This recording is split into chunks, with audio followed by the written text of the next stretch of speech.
We are Andrea and Christian. We left our life in Switzerland behind to explore the world with our dog Nacho in our Land Rover Defender, Willy. Our first goal, conquer the Pan American Highway, spanning 30,000 kilometers from Alaska to Argentina. Join us as we battle through 14 countries, extreme climates, uncharted deserts, dense rainforests, and towering mountains. After soaking in the epic glaciers, we hit the road again, heading north to the beautiful Yukon, Whitehorse to be precise. And guess what? Our friends, slow roamers, are right alongside us. We got an amazing campsite right by the lake, where the wind initially thought it was auditioning for a role as a turbocharged wind tunnel. Thankfully, it got tired of showing off and decided to chill out just in time for us to get a good night's sleep.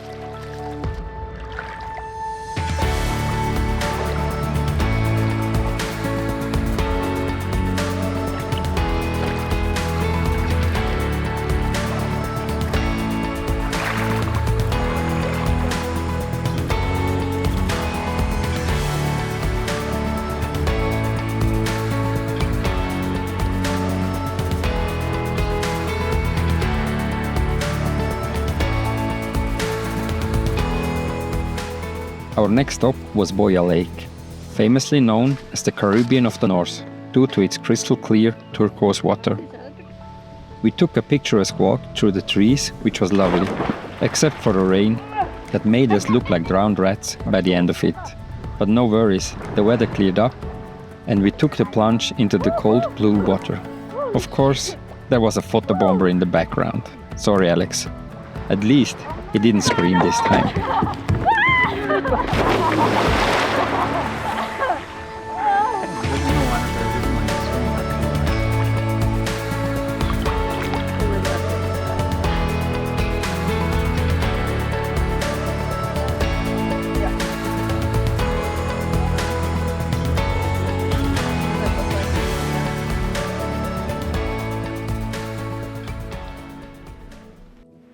Our next campsite was before Watson Lake by a riverbed, which meant it was time for a nightly camp setup ritual.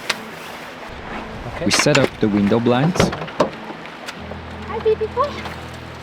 got the ladder in place, because, climbing should be more like a smooth dance rather than a circus act. Set up the window table, topped the roof,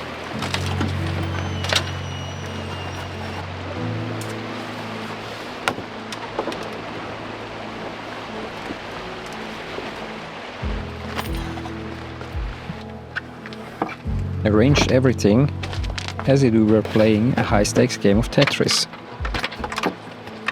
Remove Nacho's net. The bed moves up. And the driving table falls down. Et voila, home sweet home for the night.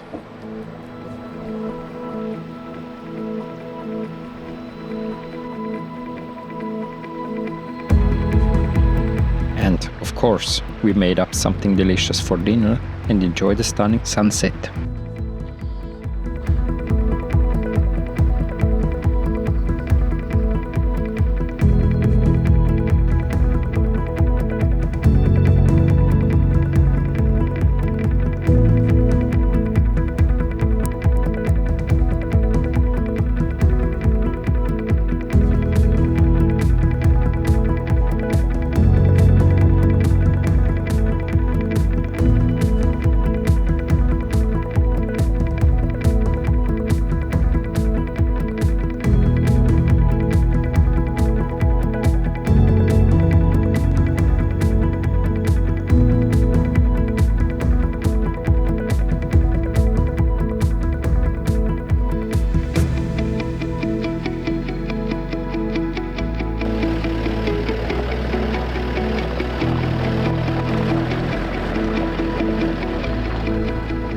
The next day, we said goodbye to our friends and drove to the Yukon border, and couldn't resist to drive up to the sign to take a picture.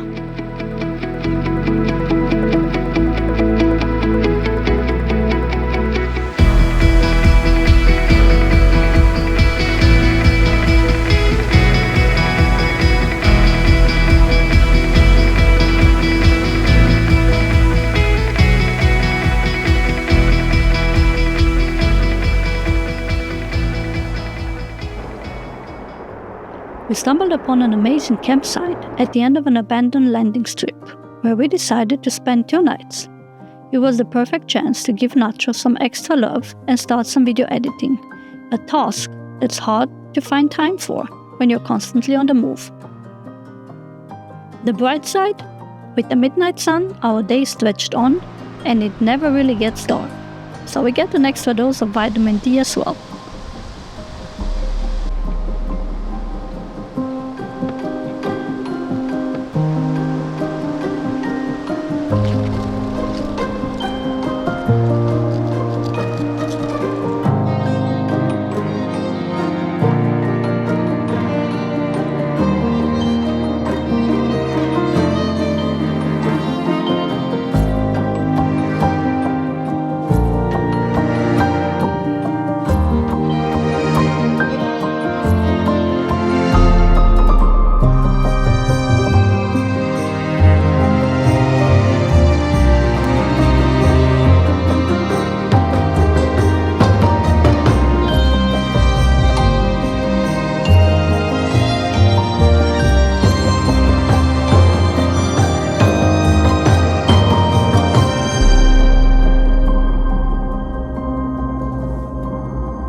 This abandoned landing strip was both amazing and suspenseful. It felt like a plane could come landing at any moment.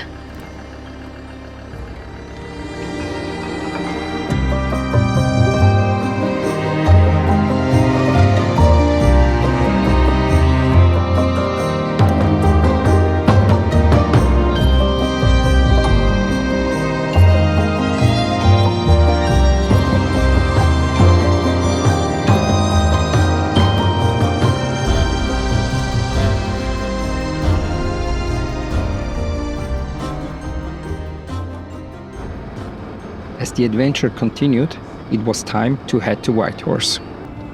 This city isn't just the capital of Yukon, it's also home of the world's largest weather vane, a Douglas DC-3 airplane perched on a pedestal in front of the Yukon Transportation Museum. The nose is always pointing into the wind as if in a perpetual, never-ending flight. It only takes a 5-knot wind to turn it. After weeks on the road, we've encountered a few unexpected challenges we didn't see coming. One of these challenges is our stove. But more to this topic in one of the following videos. We had to order a new stove from Germany. With an ATA of about a week, we couldn't just hang around, so we decided to hit the road to Skagway and follow the gold rush. After all, who wants to wait when there are so many things to explore?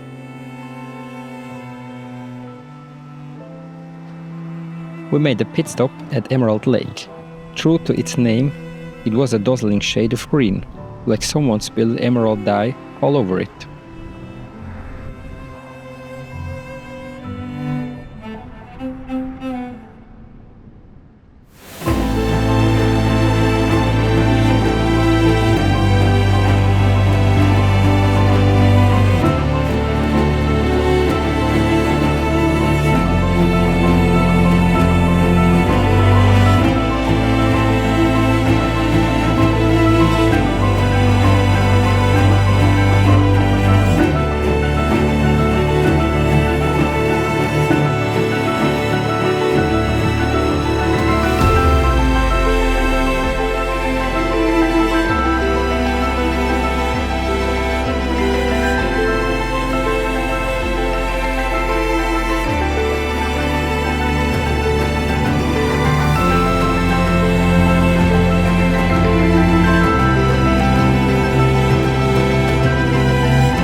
Just before Carcross, we discovered the world's smallest desert.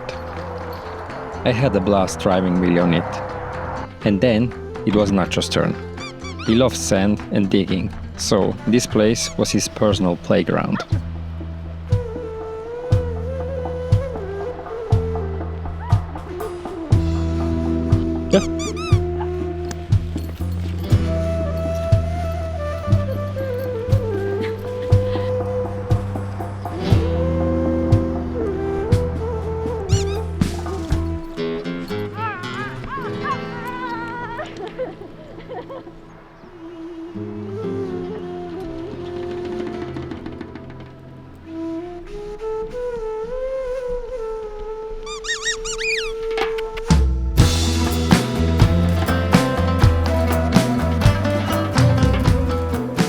After our sandy fun, we headed into Carcross, a historic town that once thrived during the Klondike Gold Rush.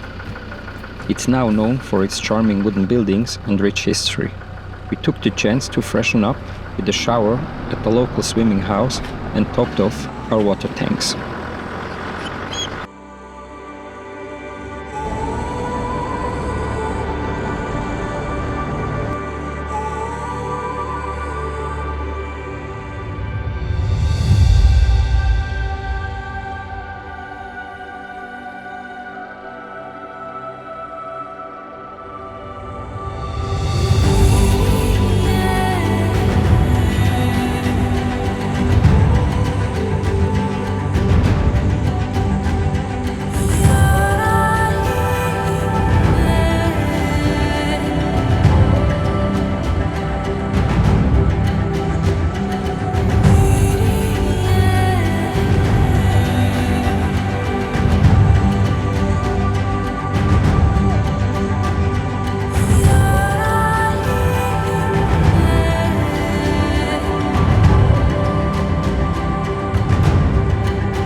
Driving to Yukon was nothing short of spectacular.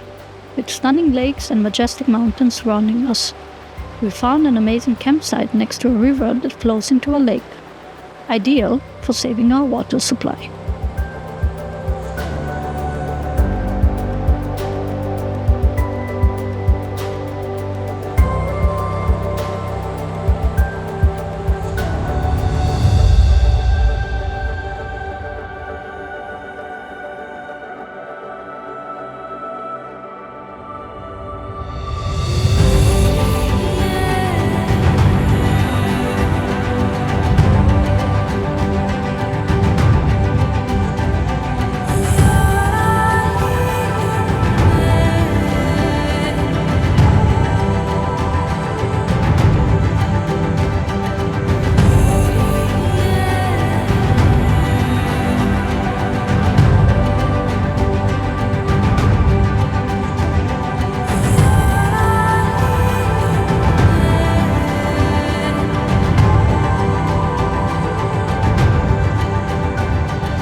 As we drove towards Skagway, it felt like we were leaving behind quiet, isolated stretches and entering a bustling scene.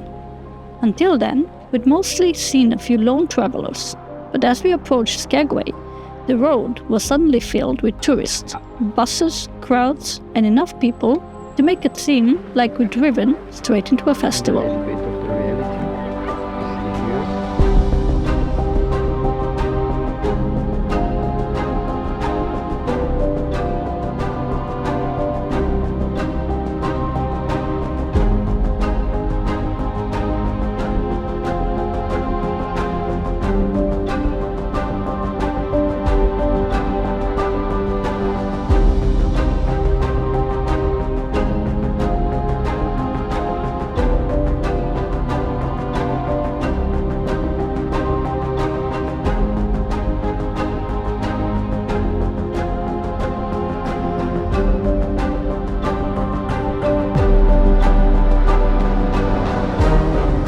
That's a wrap for today, but the adventure is far from over. Next, we're diving into Dyea's gold secrets. Thank you so much for tuning in. If you're enjoying the journey and want to stick around for more, hit that subscribe button and join us for the next chapter of our wild ride.